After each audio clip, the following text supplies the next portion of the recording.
And if you've experienced anxiety or depression or frustration with school, and what sport or the gym or male mentors did for you in response to that, be interesting to hear, because I think there are some things that people can go through as young men that really need the right man or right group of men um, at the right time in your life to help you get through.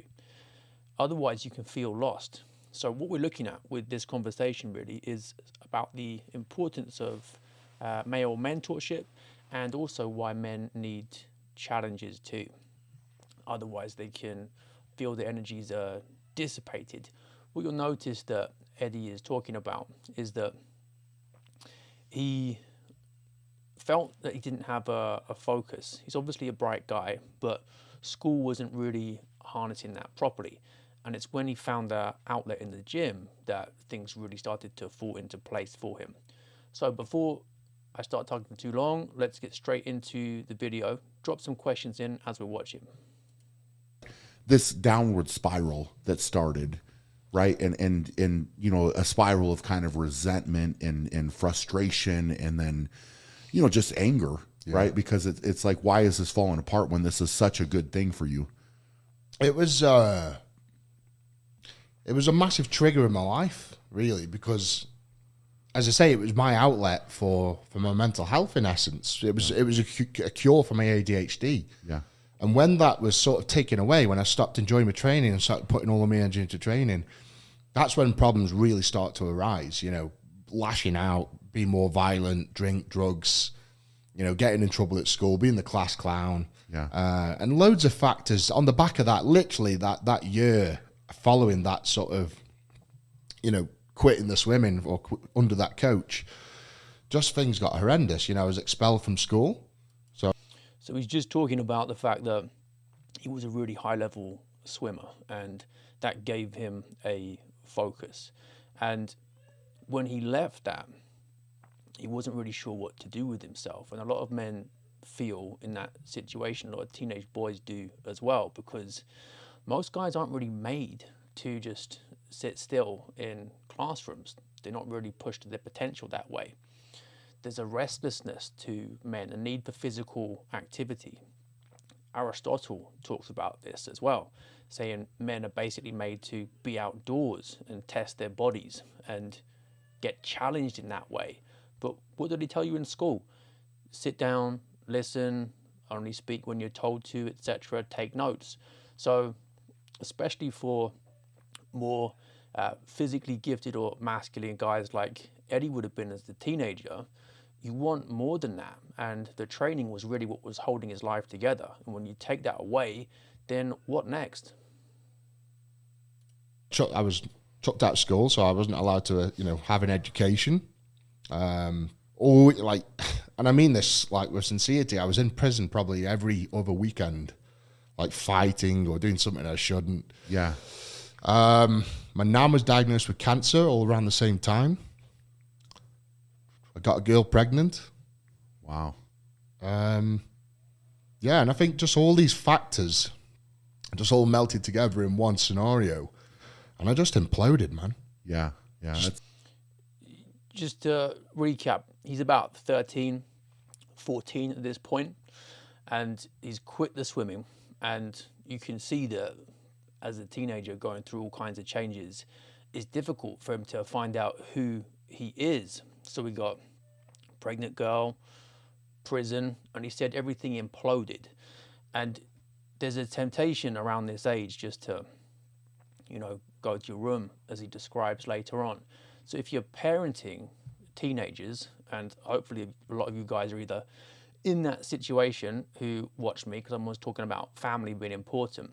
But if you're young, haven't got your own family yet, remember with teenagers, actually talk to them and ask them questions and try to keep an eye on what's going on, because they're not likely to come and tell you. So he imploded, he said. It was Well, it's horrible. a lot to handle, especially at that age, you know, because as a male at that type of age, you know, 13, 14, there's a lot of changes going on anyway. right? And you're trying to figure out your path, and a lot of I guess boys at that age, you're already trying to build confidence, right? And now you've got this other factor where something that was so stable for you falls apart. Then you've got these other life factors that are now it's just a kind of a negative cascade, right? That just keeps coming. Oh, it was which is bad. It was one thing after the other. I mean, obviously, I was excelling at school. Even though I was the class clown and misbehaving. I was top of the class in maths and English, and I even though I was expelled, so I was home tutored. I had to have a teacher come up to my house and sort of go through the lessons with me in the end. And I actually still went back, and I think I got 7 in the UK. We have what we call GCSEs, and I believe that I got 7 GCSEs. Some of them like A grades, like A's the best and sort of like F's the worst. Yeah, I've got 7 A to C grades. So so you're still doing fine, mate. Really? I remember going to pick up my grades from school and talking to my mates, and no one had got any grades. This is interesting because most people think that I only worked in Eton with posh boys, but I've worked in different kinds of schools. What you'd often see is that the kids who, like Eddie said, were class clown, messing around, they're pretty smart, and it's because there might be something else going on about why they don't want to behave, or they could just be bored. And also from guys I've met through lifting, they tend to be pretty intelligent because you've got that drive, the discipline to actually train hard and understand how to fine-tune the training to make progress, the trial and error, etc. So the whole meathead stereotype that people who are interested in sport are dumb, I haven't found that to be true. If anything, it's the opposite. So I'm not surprised that he was able to do relatively well in his GCSEs, even though he hadn't even had the lessons in school. Wow. No one. Like, everyone had fucking failed. Like, That's crazy. Of course, there was some people, obviously not in my circle, but Yeah. in my circle, none of my mates had any grades. They just all just fucking flopped. Yeah. And I was there, like, I did fucking astonishing, Yeah. comparatively. With being expelled. Yeah. That's insane. I wasn't at school for the last 2 years, and I did better than all my peers, Yeah. So obviously this is, looking back, I think you like you're saying, it's more clear what was going on. Yeah. And there's obviously a factor there for what was happening, right? Yeah. So it's but I'm sure at that time getting labeled as the troublemaker, the bad kid, like you're not doing well, you're not behaving, all this, right? So yeah. So I guess at that age, there's a lot of pressure on you because that you've got to get those grades, you've got to get into college, otherwise you're not going to get a job and you're going to fail, and that's all you were told. Yes. That's all that was told to me. Like, you're going to fail. Every time I was misbehaving in class, get out, you're going to fail in life. Yeah. You're expelled, good luck, you're going to fail. Yeah. It was just constant. Like, there's so much pressure on you to do good in life that when you do actually get put in that position where you are expelled and all these things that the teachers have been saying for the last year or so are coming true, like you're going to get expelled, you're not going to learn anything, you're going to end up, with a shit job and all that. So yeah, that was a tough time, and I actually went through a stage of really bad depression and anxiety. Yeah. Right, a couple of things here. One that I want to draw attention to is that boys will, compared to girls, if you look at the stats, tend to do better in GCSE courses where there's no coursework, because they don't tend to take things seriously till the last minute. So exams suit boys, but coursework tends to suit girls. So girls are more conscientious, they tend to work harder consistently. Boys don't like to give the impression of working hard in general, and they'll just try and pull it out of the bag at the last moment. He's lucky here. He's making the point that he was able to get relatively good grades, but notice how he said all his mates and his peer group failed, didn't get any grades. So thinking about how you can help boys avoid that is normally going to be forcing them to behave a little bit more like girls in their attitude to their study, just so you avoid losing track of them completely.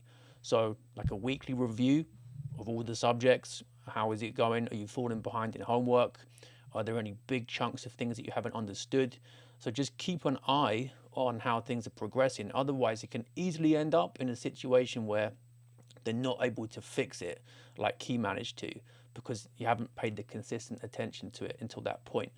I thought the self-esteem point was really interesting too, because there's this idea that unless he fits the particular plan for life that schools or universities assume people are going to follow, then he's a failure. But of course it's not true.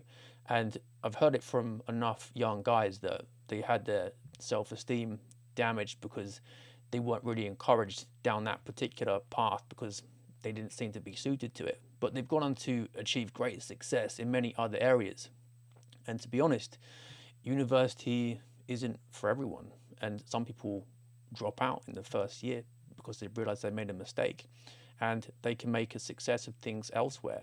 And you even see this with some of the top schools. If some of the most academic kids don't get into Oxbridge, for example, it takes a long time for them to get over that, because that's what they've been told is the way to do things.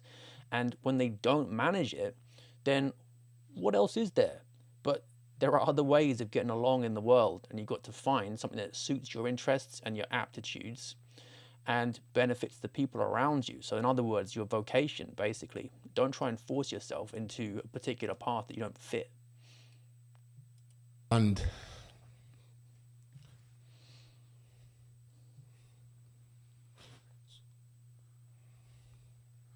No, it's tough. And I know what you're going to talk about. So it's not easy to have these things happen. And you know, I've you know, these moments in life, right? Like they ultimately, I think they made you better, right? And I think that's hopefully the takeaway. But I'll let you run with it, man. I mean, so as a 13-year-old kid being prescribed Prozac, which is like an antidepressant, and you're seeing a psychiatrist. So whilst all my mates are at school learning the GCSEs and having fun, you know, I was sat in front of psychiatrists trying to get my life back together.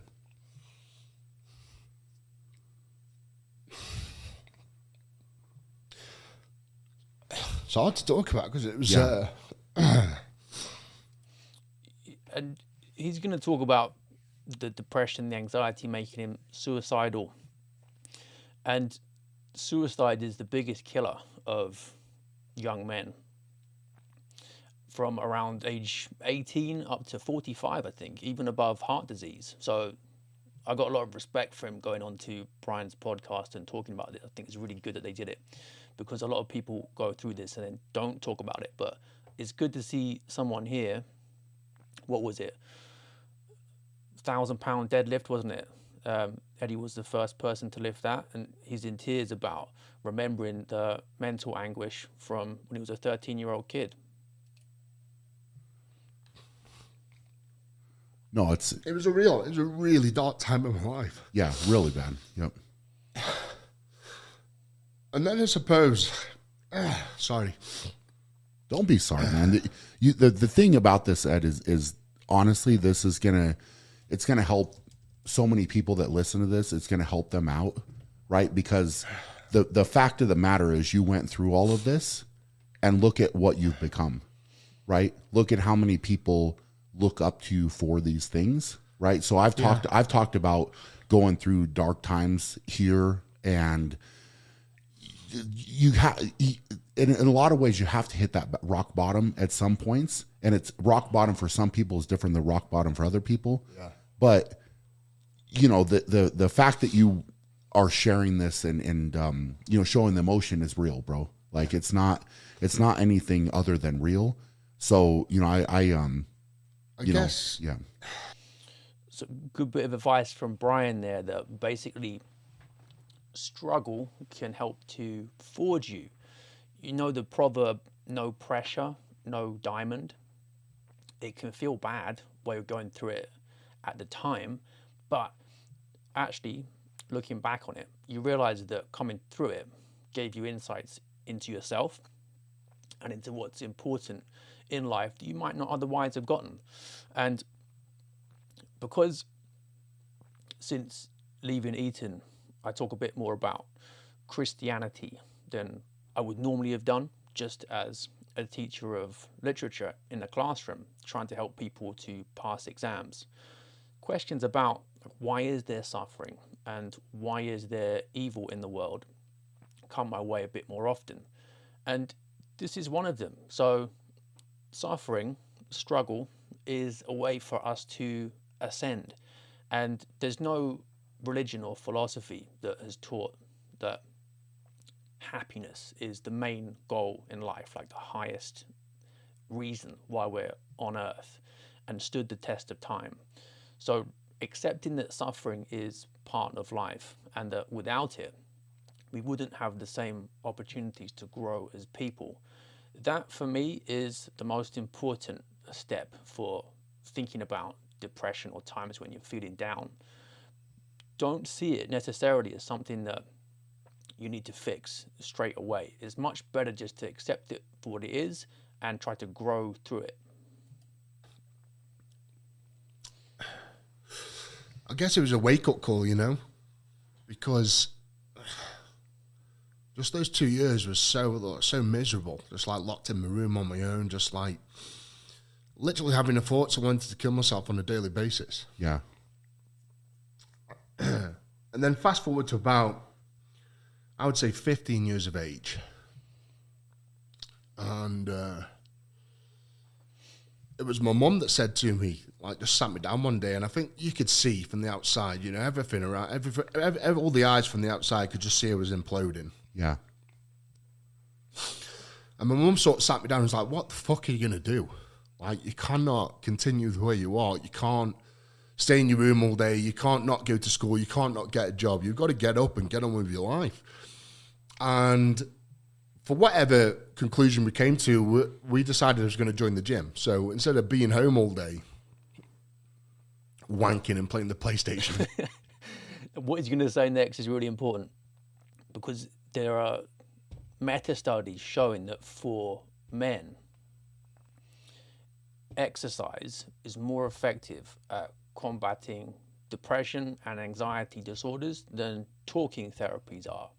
So if you're going through something that you're struggling with, but you don't want to go to see a therapist, then join a sports team or join a gym and just build that habit into your life.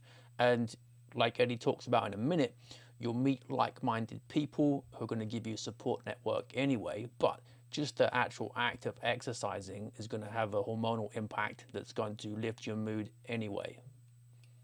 Else. Join the gym. So my mum paid for a membership for me to join a gym. And even though I was only sort of, you know, late 14, 15 years of age, when my mates were at school, I was going to the gym and I was lifting weights. And I was hanging around with guys that took me under their wing very quickly. You know, guys in the 50s, 60s, even 70s, you know, old guys that have been bodybuilding and powerlifting for 40, 50 years. Yeah. And that was where my life got back on track. Right. Interesting, isn't it? So it was the male mentorship in the gym that helped him get his life back on track.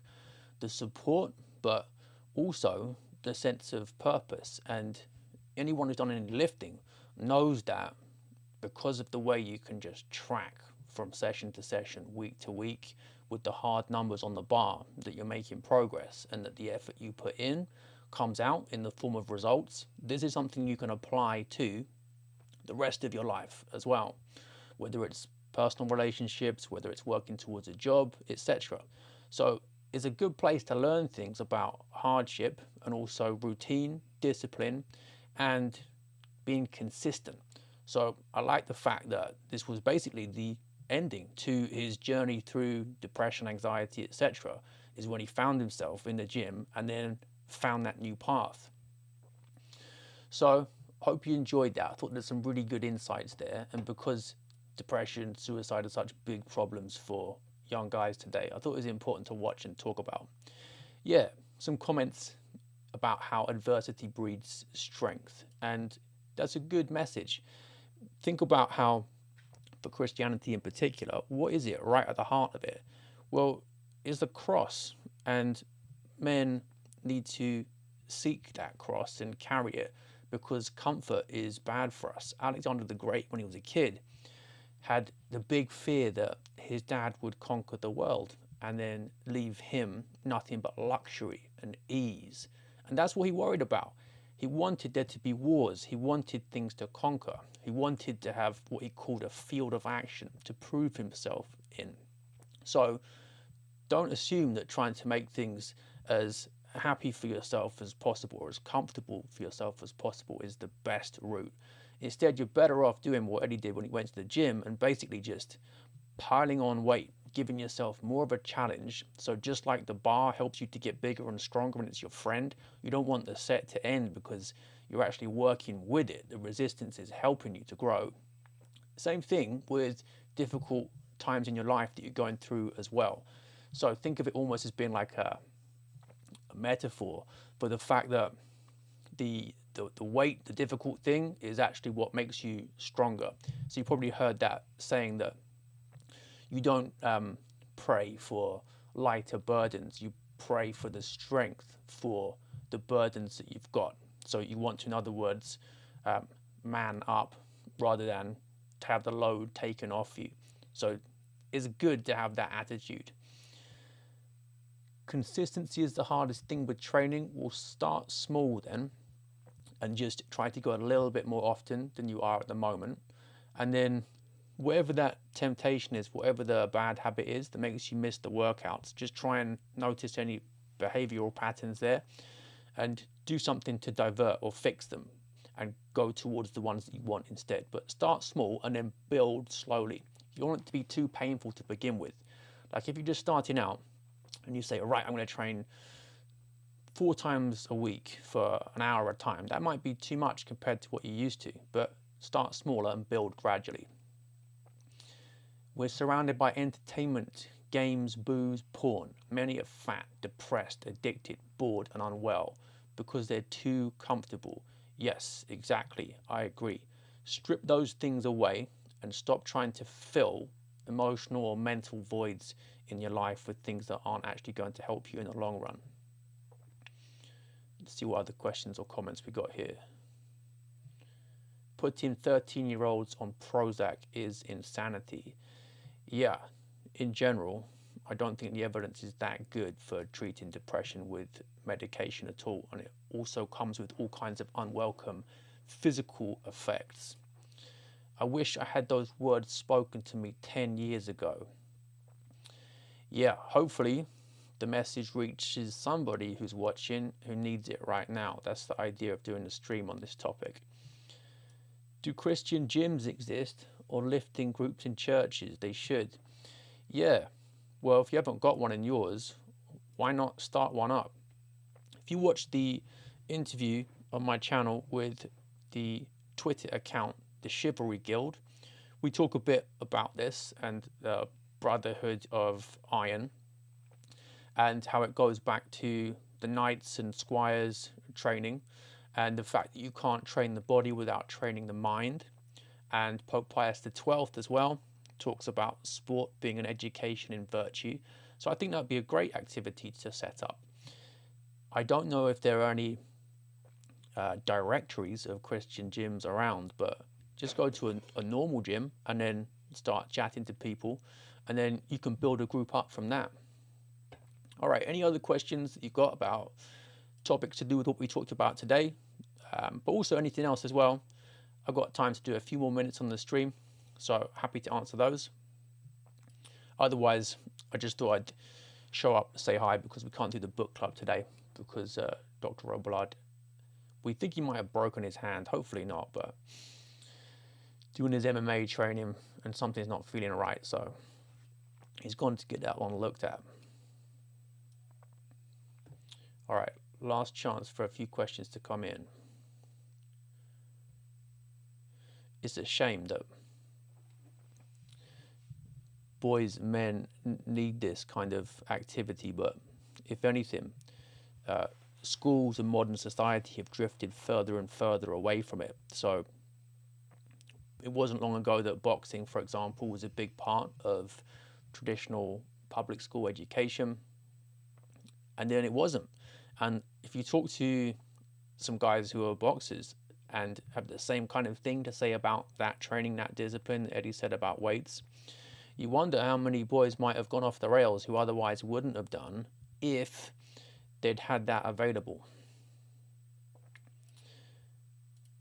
What are your thoughts on red pillars denigrating or writing off women who are not virgins, whilst ignoring the fact that most men have had or currently have porn addiction? Well, if you're not a male virgin, you don't deserve a female virgin. If you get one, great, you're really lucky, but you shouldn't go around expecting one, especially because by being red pilled, what most of these guys mean, although they never actually really say it, is some kind of idea that unmarried sex is okay. Like, as far as I can tell, the red pill is just like accepting promiscuity, or saying, well, you can't beat them, you may as well join them. Like they say, that's what female nature is like. So, okay, if it's all right for them to do that, if it's just natural, as you say, then why are you going to complain about them doing it? Especially if you're looking up to guys who are happy to sleep around as well. That doesn't make any sense. Thoughts on vegan? If you want to do it because you really care about animals, or you think it's got some kind of health benefits, fine, but I don't think it does. But if people want to be vegans, I don't think it's any point having a big argument with them about it. Some people just think it's gross to eat animals. I would really recommend that you have fish and eggs, so lacto-ovo vegan, lacto-ovo. I think that's a world of difference in health and the kind of amino acid profile you're going to be getting from just plant-based stuff. So I'd suggest that if you're going to do it, fish and eggs, then you'll be fine. It's a lot more of a headache to try and do it without fish and eggs in the mix as well. Any examples of suicide in the Bible? Top of my head, I can't think of any good ones, but the big one I'd just say is Christ versus the Stoics, and how Stoicism is ultimately weak, is irresponsible, I think, given that suicide is the biggest killer of young men, to promote Stoicism as this masculine worldview, because the Stoic sages killed themselves when life got really tough. So it's actually like St. Augustine says, it's a form of weakness. So they didn't have the mental strength to actually endure the greatest challenges life had to throw at them. Whereas, of course, with Christ, we get the greatest suffering met with fortitude. So Christianity is really about the cross rather than tapping out or quitting as the Stoic sages did. So what we said about suffering having a purpose and being a way for you to ascend, no pressure, no diamond, no struggles, no sainthood, that's why suicide is never really the answer, because your life isn't yours. You didn't make yourself. It's God's. And people who feel they're at that kind of crisis point, there's that saying that man's extremity is God's opportunity. So when you feel like you've got nothing left in your life, that can be the turning point when it actually changes for the better, because all your illusions, your pride, your ego is gone then. And it's the point of the suffering to humble you. Why don't Christians circumcise their baby boys? Well, that was the old law in the Old Testament, which Christ replaced. Also, why is your video background? We were just watching it. This was Eddie Hall and Brian Shaw talking about his struggles with mental health from earlier. But I can switch it back if you don't like it. Hold on, let me fix that. They are. It's just me now. But the chubby dude in the background, that is one of the world's strongest men, talking about what life was like as a teenager. So if you see him, Don't call him chubby. Although I think he's a bit leaner now than he was then. In my experience, the more you push yourself, the easier life becomes. Yeah, partly that's also because there's a change in your attitude. You're not running from struggle and difficulty. Instead, you're just seeking it out. So part of it is the way you look at things. Is it the City of God next? Yep, books 11 and 12 I think we're doing for that one. Some people advocate not wasting money on rent, moving out as an adult man, not going to the gym. Yeah, not wasting money on rent. It's probably best to save a bit before you leave home, but I'm an advocate of people trying to have families relatively young, get married and get along in life earlier on. The sooner you can do that, the more you benefit from the extra pressure and responsibility. And this idea that you have to wait and save for decades before you're finally ready, that doesn't really work out very well in most cases. And you miss out on the increased earning power that married men have. So better to get married younger and have a wife who grows with you through that process rather than wait until your 30s. I've been invited to a gay wedding. Should I turn down the invitation? Well, how close is the person to you? What would be the likely consequences of turning the invitation down? You can have a word with them about why you don't believe in gay marriage, but you could still just go to the wedding. Depends. I'd need to know more about that one.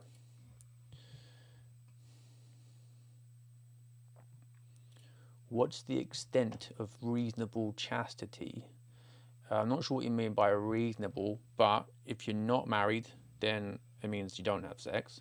And then even within marriage, chastity's important as well. You shouldn't just use your wife like some kind of sex toy. That's not the way that Christian marriage views sex. So given that contraception's wrong and women are fertile for about 6 days out of the cycle on average, if you're not looking to have a child, although most of the time you should be open to life, that's the point of sex, and big families are good. But if for some really serious reason, then you're not looking to have a child right then, that's at least 6 days of the month where you won't be having sex. So even within marriage, chastity is important. And of course, you're not going to be cheating on your wife with someone you're not married to. That's chastity as well. So this idea that there's chastity before marriage and then you get married and there's not, that's ridiculous. It's the same virtue before and after marriage, which is why guys who are saying, well, I'm going to be red-pilled and fornicate and promiscuous, and then I'm going to get married and stop it all. You won't, because you're building that bad habit, you're building that vice, and you'll have all those patterns of behavior, so that then when you're married and you're telling yourself you're going to stop them, you've been behaving in that way for so long that it's difficult to control yourself. And also, it means you're likely to be selecting women on the basis of whether they're going to be a good partner in sin, which is unmarried sex. So are they somebody you can fornicate with? That means your whole gauge of character and what your priorities are is off. So much better to be able to think clearly and see people in a way that you need to decide whether they're going to be good wives in the first place. So I hope that answers your question. What's your opinion on Hinduism? That's a pretty broad question. There's only 3 religions that are at all sensible, and that's Christianity, Judaism, and Islam, because they're all monotheistic. So they get the most important thing about reality right, which is that there's one God, and they all agree roughly on the attributes as well. The rest of them are all just various forms of idiocy and degeneracy. Try bioenergetics. Yep. Any form of yoga. No, I wouldn't recommend that. Aleister Crowley was one of the first people to bring yoga to the West, And if you look into the roots of yoga, there's plenty of stuff about Satanism, so I definitely wouldn't recommend that. Looks like we got most of the questions now. Good to talk to you. If you've got any others, drop them in quickly. Otherwise, I'll see you next week for the book club with Dr. Robillard. But I hope you found the beginning of the video useful and a couple of the questions at the end too. All right, guys, take care.